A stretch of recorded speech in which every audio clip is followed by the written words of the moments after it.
Yeah. Everybody knows that I'm breaking down. Everybody knows I ain't faking now. Everybody knows my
Yeah. Everybody knows that I'm breaking down.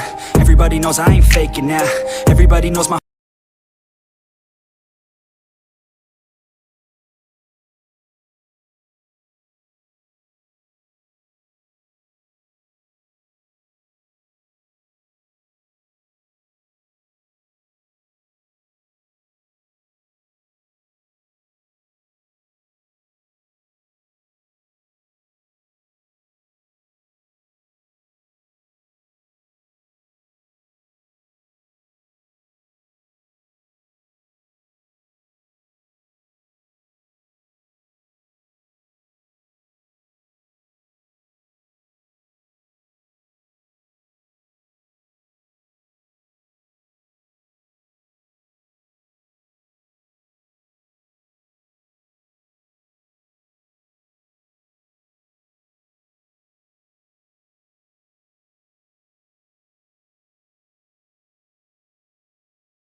Yeah. Everybody knows that I'm breaking down. Everybody knows I ain't faking now. Everybody knows my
yeah. Everybody knows that I'm breaking down. Everybody knows I ain't faking now. Everybody knows my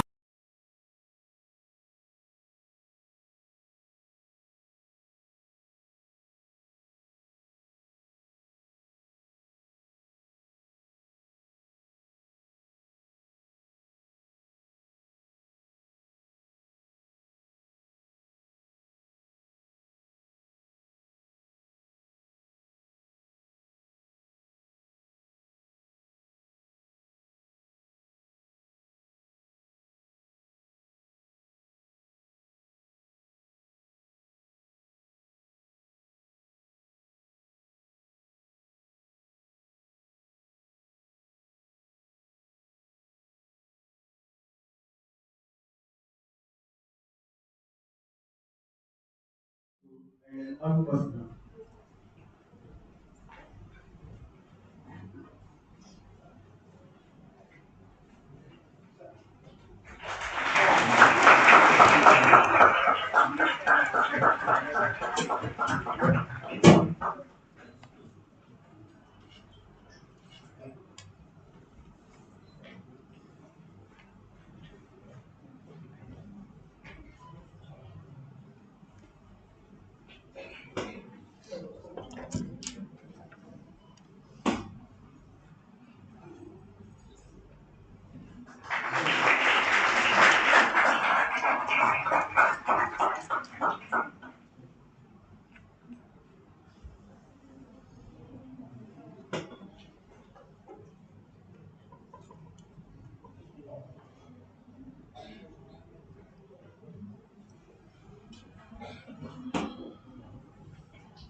Now, I would humbly request Director SIL, Dr. B.P. Singh Sir, to felicitate Honorable Mr. Justice Dinesh Patel with a bouquet, memento, and an envelope.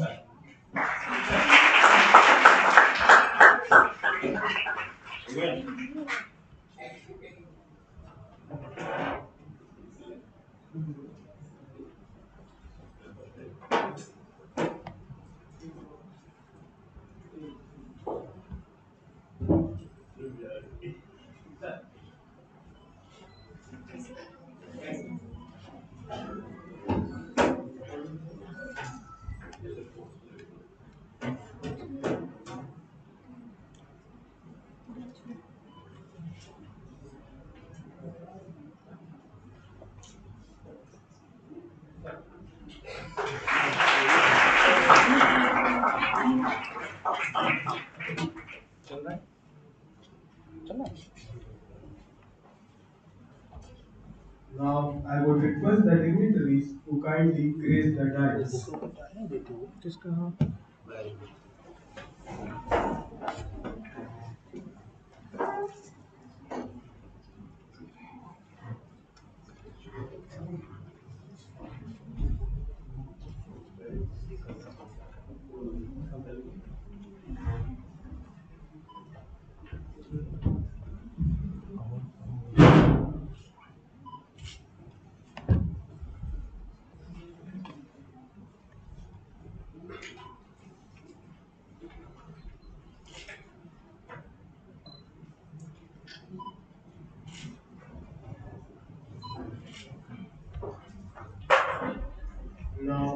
Court humbly request the dignitaries to permit us to commence the final round of first Pandit Kanhaiya Lal Mishra National Moot Court Competition 2022.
types of proceedings waste the innumerable days of the court, which could have been utilized for providing justice to those who are genuinely in need and waiting in the serpentine queue in the hopes of approaching the court one day. In the present issue, the petitioners failed to satisfy the test of maintainability of PIS, as was held in the case of S.P. Gupta versus President of India. The two parties addressed and acting in good faith. With regard to the first test, religion is a matter of faith, of choice, of beliefs of a person. And you cannot question the practices of such a religion when you yourself are not a part of that religion. If simply put, in the case of Saptapadi, where after tying of the Mangal Sutra, the couple needs to take 7 steps to be declared as a newly wedded couple, and on the contrary, the solemnization of marriage in the Muslim tradition by saying Kubul hai and signing a contract cannot be comprehended by a Muslim and a Hindu respectively, simply because they are not a part of that tradition. Additionally, the petitioners here have claimed that the women devotees of Lord Inappa are the aggrieved class. However, the question of being aggrieved in the matters of faith does not arise, as religion is entirely a matter of faith and choice. If you do not believe in a particular faith or belief, you should not follow it. There is no penalty on you not following it. Whereas Hinduism gives you a free choice of following any faith and every faith you want. In the case, it's simply put as in the case of Karwa Chauth, if a woman believes in the faith that starving herself for a day would provide long life to her husband is right, and she will keep that fast. And on the other hand, if the same woman that does not believe in such practice, she would not keep that fast. That does not make her a aggrieved person in such religious practices. Secondly, the petitioners have not acted in good faith, as they have followed such a long-standing practice of 600 years as anti-Hindu, thereby hurting the sentiments of thousands of devotees of Lord Inappa who have been practicing this practice since 600 years. Also, they have stated in para 5 that it has no connection with the tenets and religion of religious doctrines of devotees of Lord Inappa, which is clearly wrong. There is a connection with the tenets and religious doctrines which would be enunciated by my co-counsel while dealing with issue number 3. Therefore, it is humbly submitted that a person not belonging to a religious group cannot question the practices of that religion or religious denomination, and it is humbly paid by the council. The court must affirm this position regarding KIA. That's all, Your Lordships.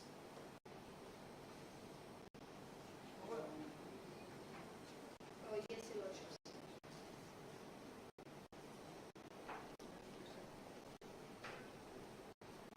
May it please the court, this is the counsel for the respondents appearing on behalf of the respondents in the case of Iravalpur Board versus KANHAIYA Law Association. Lordships, there are 3 basic issues in this case, and it's going to deal with the first 2 issues, and my co-counsel will deal with the 3rd issue. If your Lordship are satisfied with the jurisdiction, the Crown seeks permission to address the facts of the case. Much obliged, Lordships.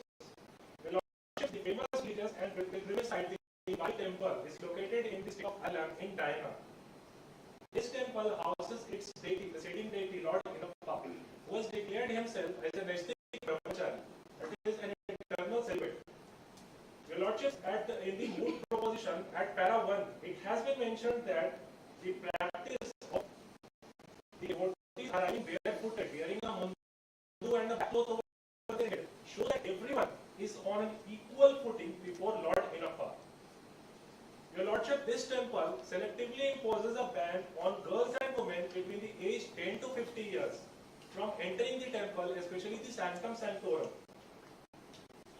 Your Lordships, in 1991, a division bench of the Ireland High Court had held Rule 3B of the 1965 Act as unconstitutional and invalid in law.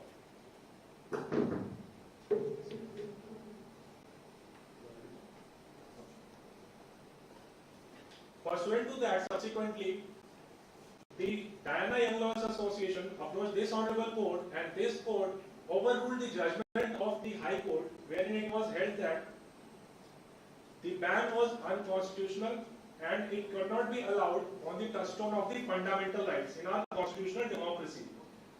Your Lordships, it is in that this petition has been filed. If your Lordships are well versed with the facts, the counsel seeks permission to move with the arguments. Much obliged, Your Lordships. Your Lordships, the first issue pertains to whether a person not belonging to a religious denomination or a religious group can question a practice of that particular religious denomination or group by filing a PIL. Your Lordships, injustice anywhere is a threat to justice everywhere.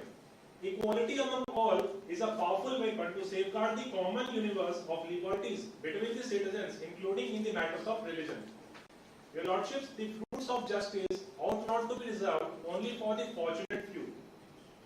The doors of justice are being knocked on behalf of women for the second time in a row for the emancipation of their constitutional rights. Your Lordships, Article 51A, Clause E of the Constitution of Guyana mandates that it shall be the duty of every citizen of Guyana to promote harmony and the spirit of common brotherhood among all the people of Guyana, transcending religious, linguistic, and regional and sectional diversities, and to renounce such practices which are derogatory to the dignity of it. Your Lordships, public interest litigation, that is the PIL, is an advanced weapon to represent the voice of the victims. It often happens that sometimes the voice of the underrepresented and underprivileged classes do not come to the forefront. It is in light of this development that the concept of PIL has developed. Denying the rights of women on technical grounds, Your Lordships, would tantamount to grave violation of fundamental rights enshrined in Part 3 of the Constitution of Guyana. Your Lordships, it is tried that the rule of locus standi has undergone tremendous metamorphosis in the recent past, and it has become obsolete in the contemporary jurisprudence. Your Lordships, PIL is not in the nature of adversarial litigation, but it is a challenge and an opportunity to make basic human rights meaningful and to the deprived and vulnerable sections of the community, and to assure them social and economic justice, which is the signature tune of our Constitution. This exactly, Your Lordships, was held in People's Union for Democratic Rights versus Union of India. In Akhil Bharatiya Shoshit Karmachari Sangh, Railway versus Union of India, which is mentioned at para 4 of the memorial, the Supreme Court has held our current processual jurisprudence is not of individualistic Anglo-Indian mode. It is rather broad-based and people-oriented and envisions access to justice through class actions, public interest litigation, and representative proceedings. The narrow concept of locus standi, cause of action, and person aggrieved is becoming obsolescent in the constitutional democracy of Guyana. Your Lordships, the Constitution does not bar any person from challenging the constitutionality of a religious practice. It is not necessary for any lawyer or any association or a group of people to subscribe to that particular religion and to their belief to question their practices on the touchstone of the fundamental rights enshrined under Part 3 of the Constitution. Right to constitutional remedies is per se a fundamental right guaranteed under Article 32 of our Constitution. In the Constituent Assembly debates, it was asked to name one article without which the whole Part 3 of our Constitution would become a nullity. Dr. Ambedkar rose to the dais and said, Article 32 is that article without which the whole Part 3 would be a nullity, and he termed it to be the heart and the very soul of our Constitution. Your Lordships, there is no rule of law which says that only a religious believer can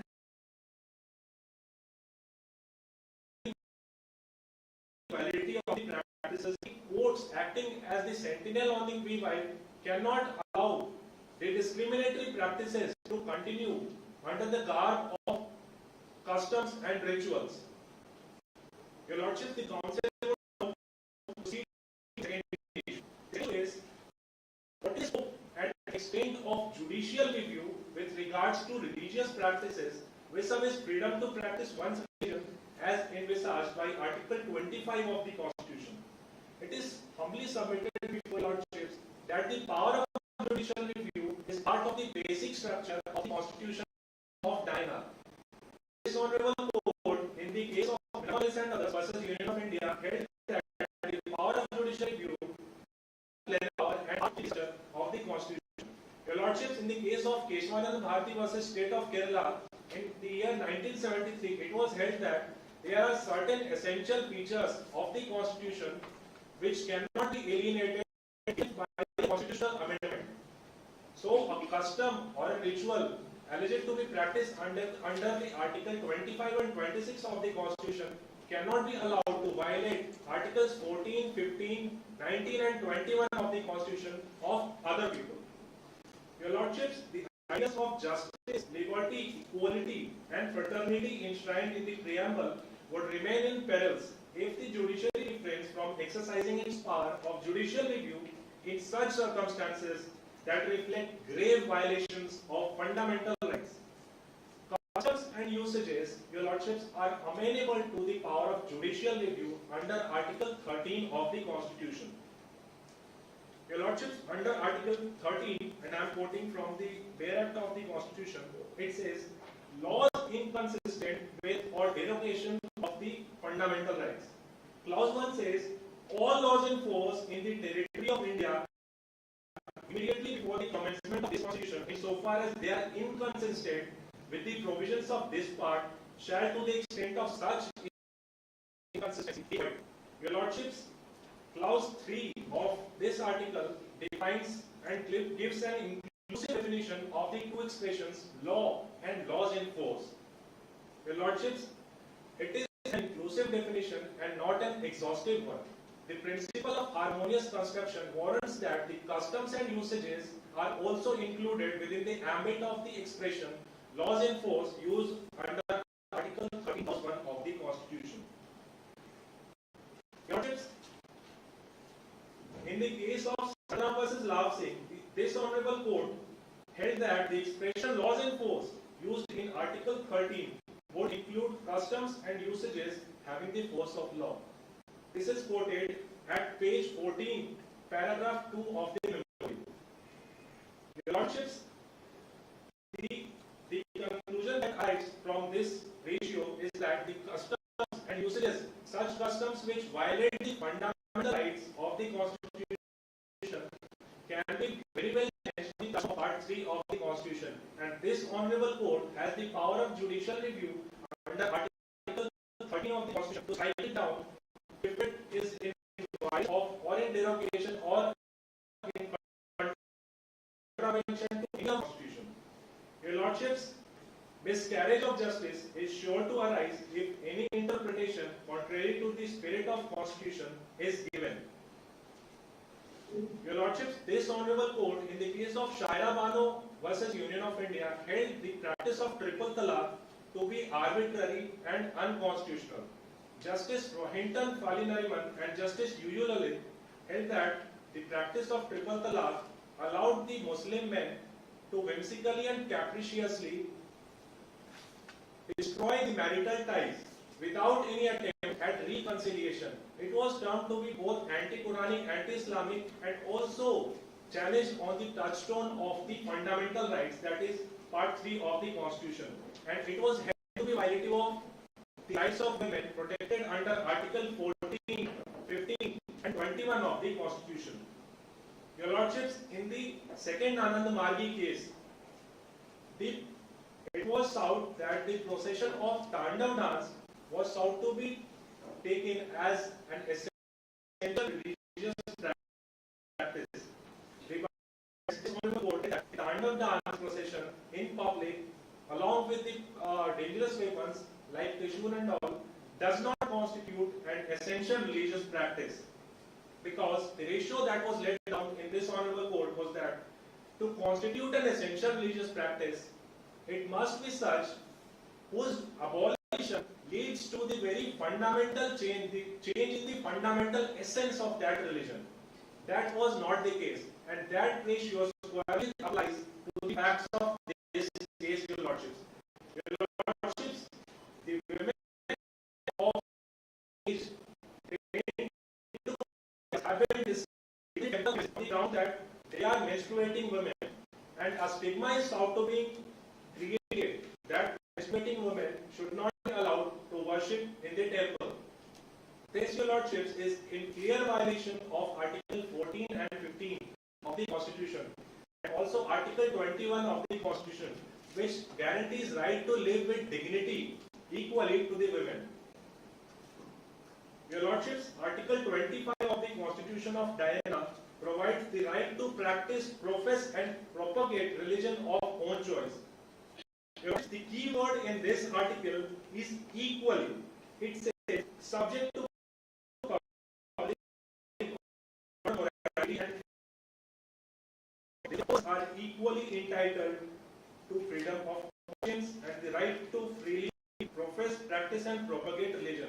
Your Lordships, it declares categorically that all persons are equally entitled to practice religion of own choice. The practice of discriminating against women on the grounds of menstruation is in clear-cut violation of Article 25 of the Constitution.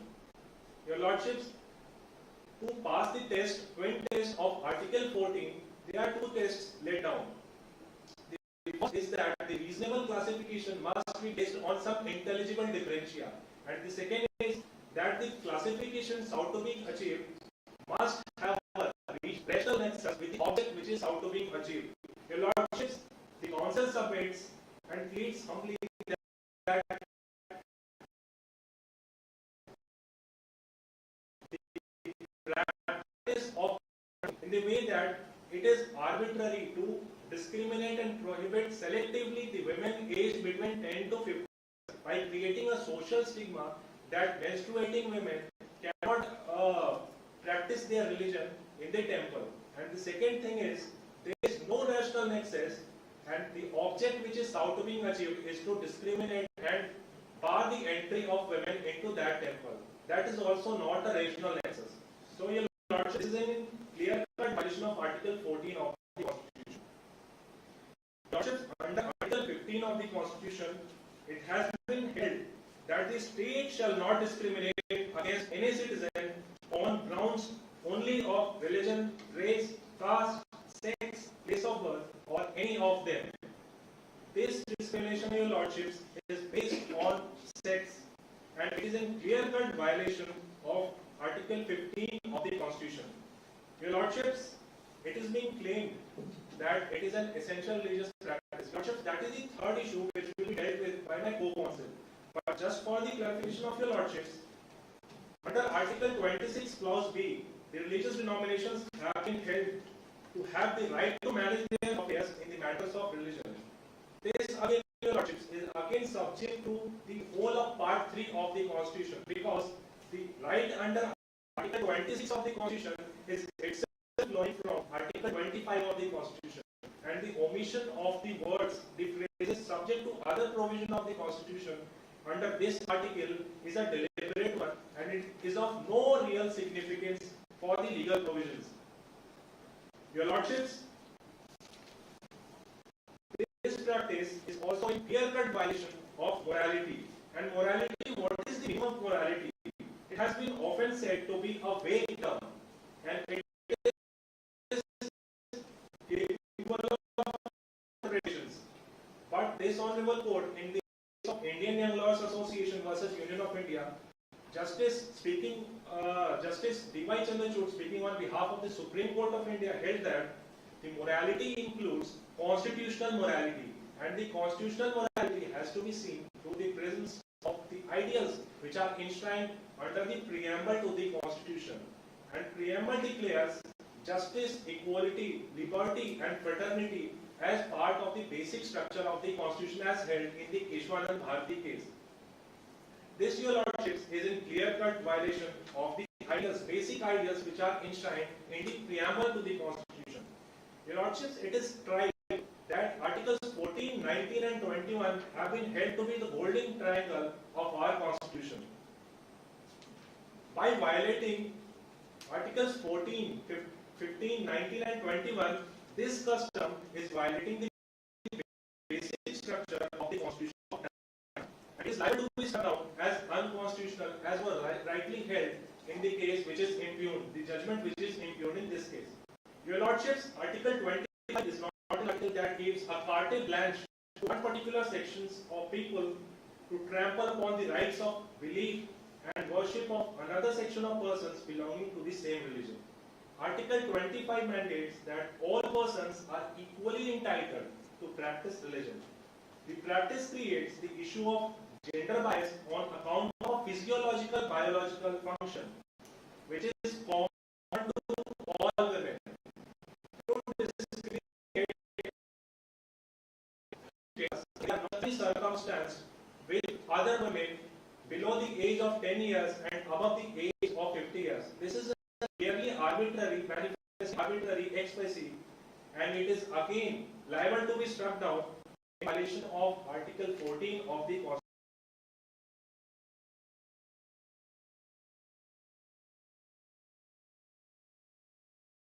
The rights have to be exercised. Unlike the Constitution of USA, the limitations have been delimited in the bare text itself. Your Lordships, if the courts try to artificially legislate certain limitations which are not imposed by the Constitution per se, then a controlled Constitution would then become uncontrolled, which artificially legislates some filters into Articles 13 and 32, which are not there in the Constitution. Your Lordship, summing up the arguments of the two issues, the Council would like to submit that the Diana Young Lawyers Association, being a lawyers association and public spirited individuals, collection of individuals, has the locus standi to challenge any religious practice which is in clear-cut violation of the constitutional rights and especially the fundamental rights enshrined under the Part 3 of the Constitution of Diana. The clutches of the strict rule of locus standi, which were relaxed substantially by this Honorable Court in a plethora of judgments starting from the People's Union of Democratic Rights, is not a bar to anyone. The second issue, Your Lordships, regarding the scope and extent of judicial review. This Honorable Court does have the plenary power of judicial review under Article 13 of the Constitution to review any practice which is in derogation to Part 3 of the Constitution, and any such practice which constitutes and contravenes the Part 3 fundamental rights enshrined under Part 3 of the Constitution is liable to be struck down by this Honorable Court. Your Lordships, Article 13 clearly includes the customs and usages, and they have been made amenable to the power of judicial review. Your Lordships, we are a constitutional democracy in which the supremacy of the Constitution has been held to be the part of basic structure of the Constitution, which is inalienable. Your Lordships, it may be 600 years old, or that it may have been practiced since time immemorial. But if it violates the fundamental rights of any woman, it is liable to be struck down by this Honorable Court. Thank you, Your Lordships.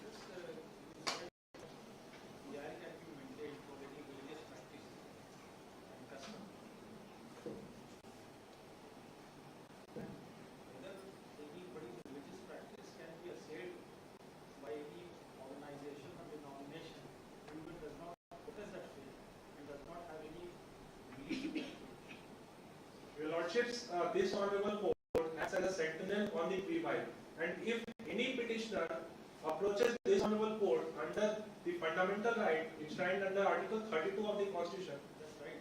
This fundamental right has been violated. The rights of the women, Your Lordships. Women are a different thing. We're talking of different faiths. There are many temples in the country where it is written that people professing X faith or religion will not be permitted to enter the temple. So can it be said that it is a discrimination? Your Lordships, the Moot compromiso in para 1, last line, it declares that the practice that which is being practiced in this particular temple shows that everyone is on equal footing before Lord Inappa. That is a notable point. Your Lordships, it is the belief of the petitioners. This particular practice is essential to practice their own religion, and it is protected under Article 26. But Article 26 is again subject to Part 3 of the Constitution, and the rights cannot be exercised in derogation to the fundamental rights of other people. So, Your Lordships, being a public-spirited organization and a lawyers' organization, it is our duty to question such practices and not allow any public place of worship to become a ground for violation of fundamental rights of women and create a social stigma under the minds of society based on biological grounds. That's right. Whether Article 14 will apply in case of discrimination in religious practices? Yes, Your Lordships. That is the question. Yes, Your Lordships. Those women who believe, they still don't enter the temple. They still don't enter the temple. They say, no, we will not go. And then whether this is akin with the Hindu concept of temples, try to understand. See, religion is just, you can't say that there is a discrimination in religion and therefore you can say there is no discrimination of women. Only a particular class in a particular temple cannot enter. There are 5 or 6 temples in Tamil Nadu where men cannot enter. Your Lordships. There has been a petition saying that men also should be allowed to enter. Your Lordship, that requires reconsideration, and it is a separate issue altogether. Asking only your views. Your Lordships, the facts of that case has to be considered, and prima facie, there should be no such restriction on the basis of sex, and this particular. And see to what extent this debate is taken a little further. A particular religious community in this country is resisting a civil code only on the basis that it is embedded in their religious text and religion. So you cannot bring in any legislation, or you cannot. It is highly discriminatory against women, children, and other practices. So whether the same principle will apply there? Your Lordships, the practice of sati was also backed by the religious scriptures. It was not a religious practice. It was not a religious practice. Your Lordships, it was backed by religious scriptures, and the practice had attained the force of custom, and it was also defended that it is in the substantial autonomy of the religious denomination that they can practice it. The question is, can you strike down in the PIL Sharia? Yes. On the same reasoning. Yes, Your Lordships. Because Justice Nariman in the case of Shaira Bano had held that the Shariat Application Act 1937 is a law enacted by the legislature, and it is amenable to the power of judicial review under Article 13 Clause 2 of the Constitution. And if it violates the fundamental rights of anybody, it is liable to be struck down by this honorable court.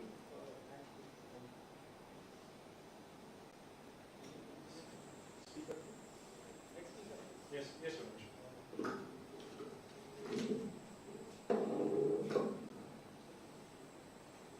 If it may please the bench, I would like to call my speaker to for addressing the next 2 issues. The council seeks substantial to approach the dais. Thank you, Commissioner.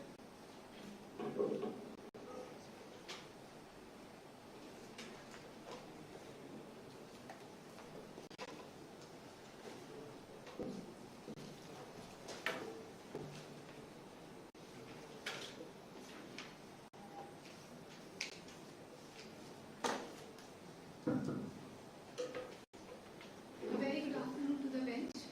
The council would like to address issue 2 and issue 3 of the proposition. Issue 2 asks, what is the scope of judicial review by service Article 25? The council would like to bring into light the scope and the judicial review by service Article 25. The judiciary approach toward Article 25 has been changed from judicial review to judicial overreach. From Shirur Mutt to the present scenario, the position stands where the judiciary has tried to intervene in the religion. When we talk about Article 25, we have 2 modes in which one can review Article 25. Mode of limitation and mode of intervention. Mode of limitation states that when judiciary tries to put public values, public morality into the secular field of the religion, they are reshaping the religion from outside. And mode of intervention says when judiciary catches the very core of the religion and tries to reform it from within the religion, thereby changing the very character. Force approach approach till Ratilal Gandhi and declared was that of mode of limitation. Afterwards, by the Dargah Committee Ajmer, it changed into mode of intervention. The very first question as to what constitutes religion was arisen in Ratilal Gandhi, in which the code held that religion is anything that binds a man's conscience and faith. Thereby, the code limited the definition of religion only to a man's conscience and faith. But this definition was further expanded in Schedule 1, where the code held that it also includes rituals, observances, practices that are being practiced in pursuance of that religion. Now, since the code has expanded the scope of religion, it became very vital to demarcate between secular and religious practice, because after expanding the scope, the practices entered into a public domain. The religion does not remain a private matter as long, because now practices that a particular religion may be followed can affect public at large. And to address this issue, the code devised the tool of essentiality in Schedule 1 only. But in Schedule 1, the code clearly held that the tool of essentiality simply states that whenever a question of religion is arise before us, court should ask two questions. First, whether that practice is religious or secular. Second, that if the practice is religious, whether it is essential or non-essential. With regards to the essentiality, it has to be the doctrines and tenets of that particular religion to decide the question. But in Durga Ajmer case, the court exclusively preserved the prerogative of deciding a particular practice as essential by stating the two things. First, that if the parties are unable to prove any doctrines or tenets, then it would be assumed that the practice is not an essential practice, rather a mere superstition. So it does not matter what your faith is, it does not matter for how long it has been practiced, simply because you are unable to provide some documentary evidences, your practice will be termed as a mere superstition. The second thing is, the court clearly held that even if the parties give the documentary evidences, then also the court will apply it on constitutional morality, and then it will judge whether that is essential or not. Therefore, the court's approach with regard to Article 25 has changed from being a judicial review to judicial overreach, and thereby hampering and hurting the very sentiment of the religious people. If one always assumes or presupposes that every faith has a rational basis, well, that is a dangerous presumption, because sometimes faith is what you believe in. Sometimes that faith must have some rationale is a dangerous presupposition. Also, one must not forget that this does not mean that if a practice is essential or religious, it is given pure blanket. No. Constitution, the ground norm of this nation, is above all. If the practice hampers any fundamental right, it has to be struck down. But again, the court needs to see what the doctrines and the tenets of that particular religion say. And as in the case of Ratilal Gandhi, the court has, by citing Jamshedji versus Sonabai, held that in the case of Zoroastrian community, if a particular community contends that it is their belief, then a secular court has no right to ask the reasonableness of that belief. As with regard to issue 3, that asks that whether the practice of disallowing women is an essential practice, and whether it is afforded a protection under Article 26 by making inappance as a determination. The Council humbly submits that what constitutes an essential practice is the answer given by this Honorable Court only in the case of Commissioner of Police versus Acharya Jagdishwaram Avadhoot, where the court said that if by taking away a particular practice, the fundamental nature of that religion changes, then that practice constitutes an essential practice. If we refer to the Moot position, in paragraph 3, the fundamental nature of the law in Allahabad is enunciated, which is that of a strict monastic the faiths of the worshippers who want to get over the worldly desires and imbibe the ideologies of Inappa within themselves. Now, when we talk about monastic brahmacharya, if we refer to the Isthal Puran of Inbari temple, Sri Udhanath Upakhyanam. In that temple, Lord Inappa himself vowed to be a Nashtik Brahmachar. Now, what is Brahmachar? As which considers Brahmachar as a first class stuff, there has been 8 principles that are given in Srimad Bhagavatam that a Brahmachar or a Brahmachari needs to observe. And those 8 principles are: one should not speak about sex life, one should not dally with women, one should not talk intimately with women, one should not decide to engage for intercourse, one should not endeavor for sex life, and one should not engage in sex life. Keeping the 8 principles given in the Srimad Bhagavatam that a brahmachari need to observe to become a brahmachari, the practice of disallowing women is in very much consonant.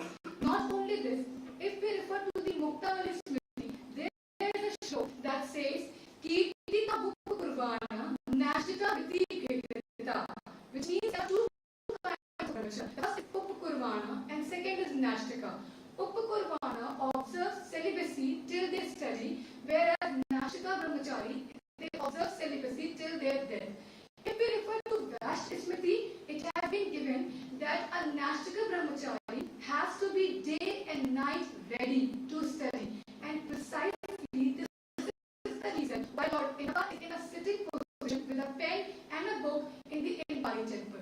Now referring to the Mitakshara commentary on Yagnaval Smriti written by Sri Vigneshwar, it has been said, Bij Indriya, Indriya Vijay, Vishesh Prayatnivan Brahmachari. That means a brahmachari needs to practice extreme control over his sensory organs. Now when we talk about sensory organs, it is in particular to reproductive organ, because by controlling the power virya, that is semen, a brahmachari converts his sexual energy into spiritual energy. And this is why it is important and indispensable for a brahmachari to abstain himself for women who are capable of procreation. The mere thought of procreation will corrupt his practice of brahmachari. And this practice of not allowing women was not based on mere physiology or on the concept that menstruation is impure or women menstruating cannot come. Rather, it is based that women capable of procreation should not enter the temple, as it is against the very ideologies and the fundamental nature of the deity which is inside the temple. With regard to Lord Inappa, he is worshipped in the state of Erlam in 5 forms. One of which is, of course, Lord Inappa in the Bali temple. The other form he is worshipped is in Kulatu Puja in a Balak form, in Aryan Kavu as a brahmachari, in Ankori Shas as a husband of 2 wives, Purna and Pushkala, and in Punan Balamedu as a yogi. In the other 4 temples, women are absolutely allowed to enter and pray and devote themselves. With regard to this particular temple, they have been restricted only because of the very fundamental nature of the deity, which is that of Nashik Brahmachari. When we refer, as the Learned Council has pointed out, that menstruation has been termed as impure, that is not the case, my lord, because in Ayurveda it has been explicitly said that when a woman is menstruating, she is at her purest form. It is a detox device, not a case of purity, rather a case of 3 dosha, Vata, Pitta and Kapha. And menstruation, or the energy that controls menstruation, comes within the Vata dosh. Vata dosh in that, Apnavayu, which is a subtype of Vata dosh, it regulates the energy, the downward movement of fluids, juices in our body. So as per Ayurveda, when a woman is menstruating, Apnavayu is acting on her. But since Bali temple is a tantric temple, the energy which are there are channelized in such a manner that they will allow the movement of energy in the upward direction, whereas Apnavayu is talking about the downward direction of energy. So it has been held not in Ayurveda only, but by Professor John Hillings on a TED Talk show on how quantum biology helps to understand the mysteries of life, that when a woman enters into a tantric temple while she is menstruating, due to the spiritual energies that are present in the tantric temple,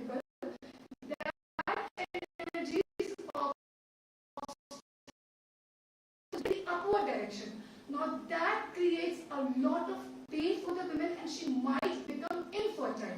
So this restriction is not because they are impure or the physiology.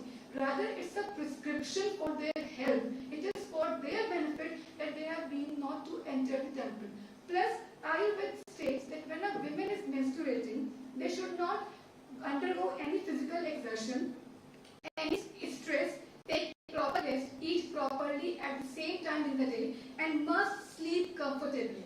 We all know that those who want to meet in Akpa have to observe appearance for 43 days, and that is something which is very hard to follow because you get yourself out of all the worldly pleasure, materialistic pleasures. And 43 days that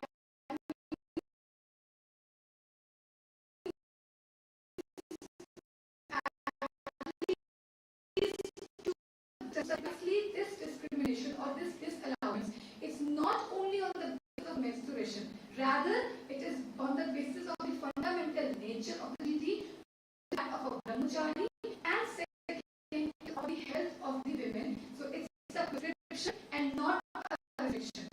Now we got to Article 26. In Dr. Subramania Swamy, it has been held that Article 26 is not subject to the other provisions of Part 3. Also, if we go with the bare reading of the Constitution, it says that there are only 3 restrictions has been placed: public order, morality, and health. As the London Council in their oral submission that it was deliberate omission, wanted to repeat it. When we talk about rule of interpretation, we have a concept of abundant cautelar. That means re-emphasizing. We don't have any concept where we assume that the person has omitted must be because he was not feeling to write it again or he was tired. Rather, the rule of interpretation says that whenever there is an omission, it has to be considered as a deliberate omission unless proven contrary. So, Article 26 only requires 3 restrictions, that is public order, health, and morality, and it is for those who constitute denomination. As the question of denomination is raised, the Council would like to submit that as Adi Shankara divided Hinduism in 6 Mat, calling it Shan Mat, governed by Lord Shiva, Lord Vishnu, Lord Goddess Shakti, Ganesh, Skand, and Surya. In this, Ganesh and Skand are the children of Shiva and Shakti, and Adi Shankara acknowledged the fact and said that in 2 temples you find the 4th together, and in some temples you will find them separately. Still, they constitute different mats because the way of worshipping them is different.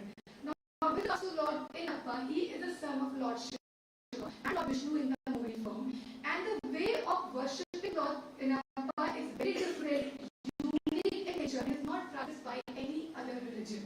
Also, those who enter the temple, they have a common faith of imbibing the ideologies of Inappas within them, a common faith of letting go the worldly pleasures and understand what brahmacharya is to enlighten themselves. This temple is famous for its casteless and classless procedure because it does not discriminate on any ground and hence in no case hurt the social morality. It simply says if you have faith in Lord Inappa, the doors are always open for you. Now with regard to the constitutional morality, the Council would again like to submit that Article 14 undoubtedly talks about right to equality, but at the same time provides a space for reasonable classification, and this discrimination falls within that ambit because the object was to let the Lord Inappa practice his national brahmacharya in an unhindered manner, and on that object the classification has been done because a woman from 10 to 50 years is menstruating and hence capable of procreating. And because of that, since they can procreate and that will hinder the practice of brahmachari as per the tenets, it has been said that it should not be allowed. With regard to Article 15, the word clearly specifies there should be no discrimination only on the grounds of religion, sex, caste, and this discrimination is not only on the ground of religion, but it is also according to the health of the women, keeping in view the health of women. And as lastly, health, as I have already explained, that it is a prescription and not a restriction. Therefore, the Council humbly submits that this allowing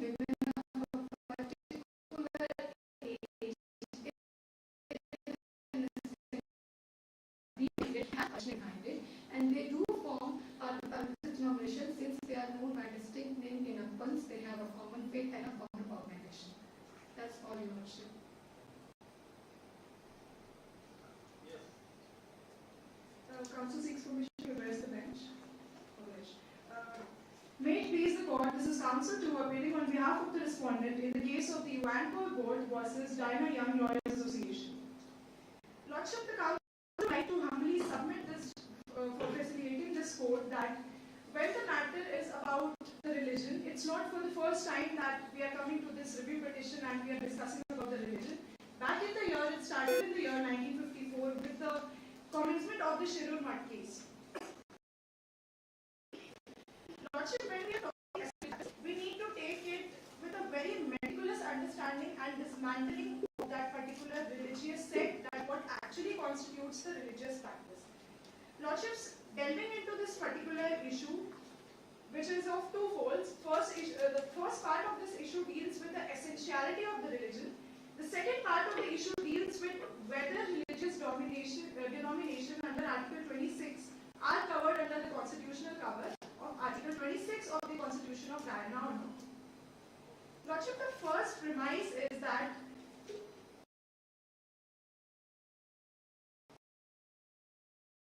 the exercise of one, to sum up, the right of one cannot be at the cost of the other. Lordship, the basic idea of the forefathers of the Constitution 75 years back when they were drafting this formidable document, which till date stands to be the land of the law, was to keep everything in harmony. It was to serve even the last man coming on the doorstep of the courts, and it was never to circumvent someone's right to facilitate the right of the others. Lordship, in that regard, and drawing that inference to the current issue and the case in hand, drawing the inference in the instant case, the rights of the devotees of Lord Innappa cannot be at the cost of the individual rights of women, which they are guaranteed under the cover of the Constitution under Article 25. The Council Rights, which was upheld in the case of R.C. Cooper versus Union of India, the doctrine of harmonious construction was propounded in this very case, where it was clearly held with a very substantive interpretation of the Constitution that enjoyment of the rights by the individuals without compromising on the right of others is the basic idea of the Constitution and propounded in several articles of the Constitution. Lordships, entering into the second premise of this particular issue, exclusion of women to enter the temple premise is a trail of discriminatory practices.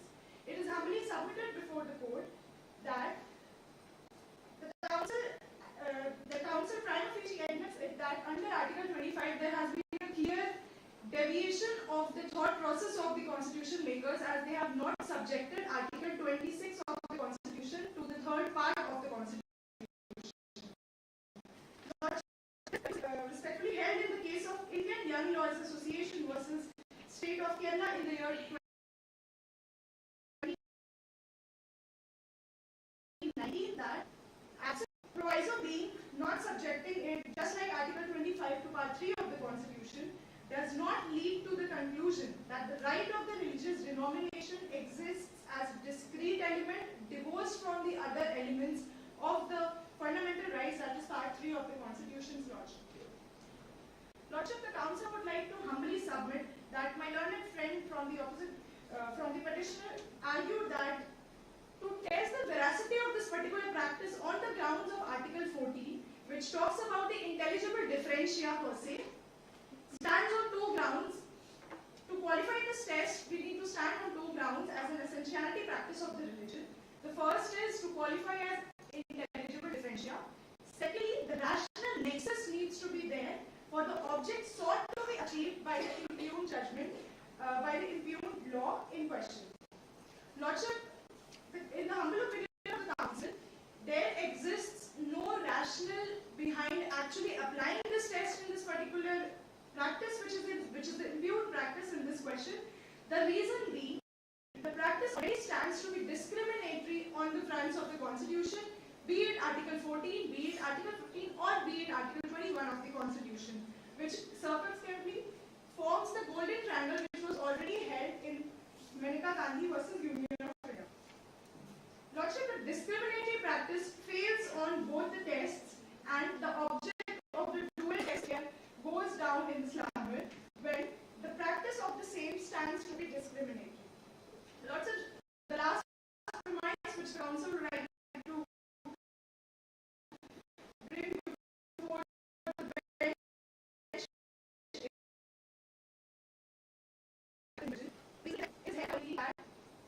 even if there's a sect of women who has the individual rights under Article 25, and there comes the religious denomination, which my learned counsel was arguing for, who have the rights preserved under Article 26 per se of the Constitution.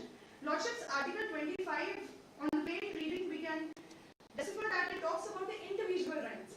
On the other hand, Article 26 talks about the denominational rights. So, Lordships, drawing this particular inference, there was this cardinal case which acts sacrosanct to our instant case. The name of the case is Sri Venkatraman Devaru versus the state of Mysore. For the benefit of my Lordships, I would like to pass the judgment.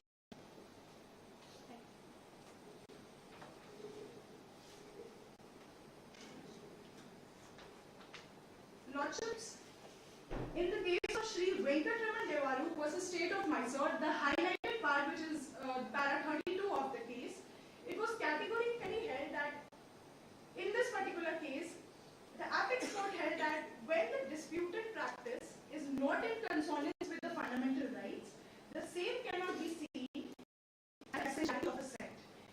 The court further held on elaborating that, being the sacrosanct example, where the court sorted, Lordships in this particular case, the court sorted the battle between Article 25 and 26 by going on with the classification that when the denomination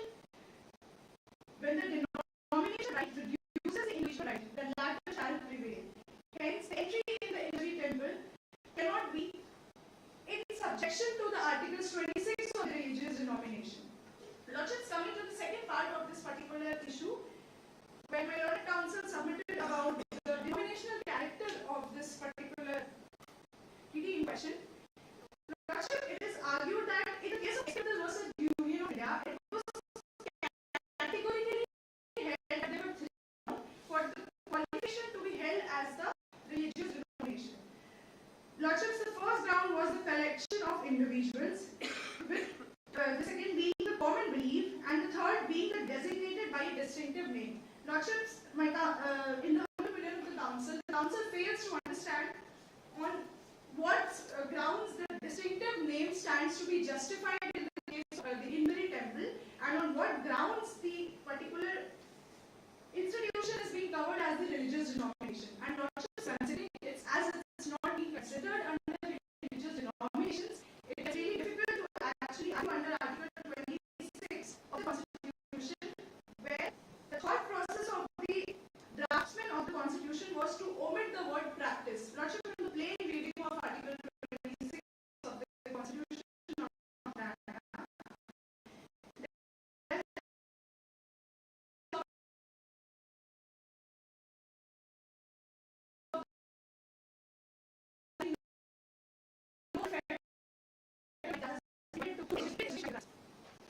the review petition which has been sought by the petitioner and with my learned counsel, the status of the judgment which has already been decided by this court need not be altered and the status quo will be maintained. That's all, Your Lordship.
Lordships have rightly pointed out that it's not the entire and blanket ban on the woman as a gender who can't enter that temple. But Lordships, that particular age category, a woman of 50 years, Lordship, even that particular age bracket, Lordship, that is also having, those people, those females are also having the constitutional protection. My Lordship is absolutely right that even the deity has the right. Deity has the right under Article 26. Lordship, then comes the fact that if we are actually talking about the rights of the deity under Article 26, Lordship, we need to put that in consonance with Article 25 of the Constitution when it comes to the individual rights of the devotees of Lord Shiva. And Lordships, again, R.C. Cooper case and the basic intent of the draftsman of the Constitution, when we are keeping both of them together under the same bracket, then only Lordships, the harmonious construction could be drawn. And if we are keeping any of them on the upper pedestal, this could be discriminatory, my Lordship. If the bench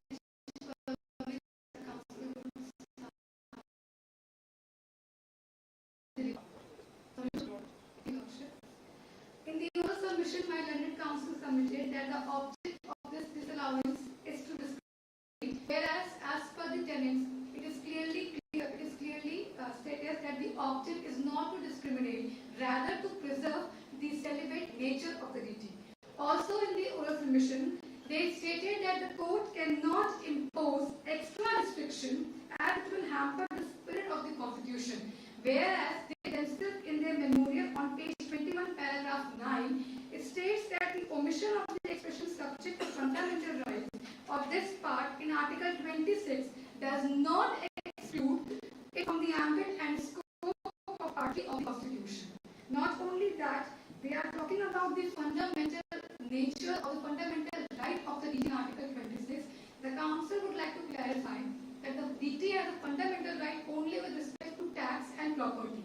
We are contending about the fundamental right of the devotees and not the deity. Also, in the memorial, they have nowhere dealt with the very fundamental nature of the deity that is of revolution. Plus, as said, clearly state that a denomination has all the freedom to manage its own affairs in matters of religion. That's all, Lordship. Lordship, I would like to call my co-counsel as he has dealt with the same issue. Lordship.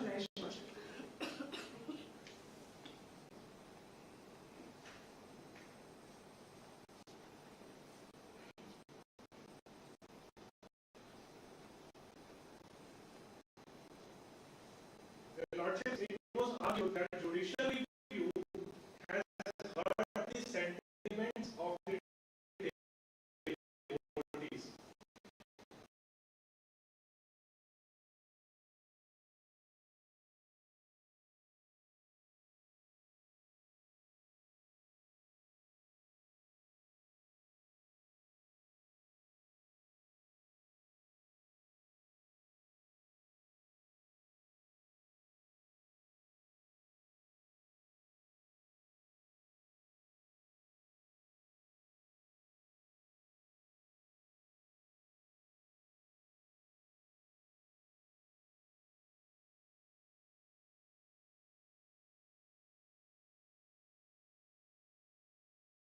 Best served if the whole object behind the Part 3 of the Constitution are adhered to. Your Lordships, it is also argued that it is not possible for the women, based on her biological attribute of menstruation, to lead ascetic life for 43 days.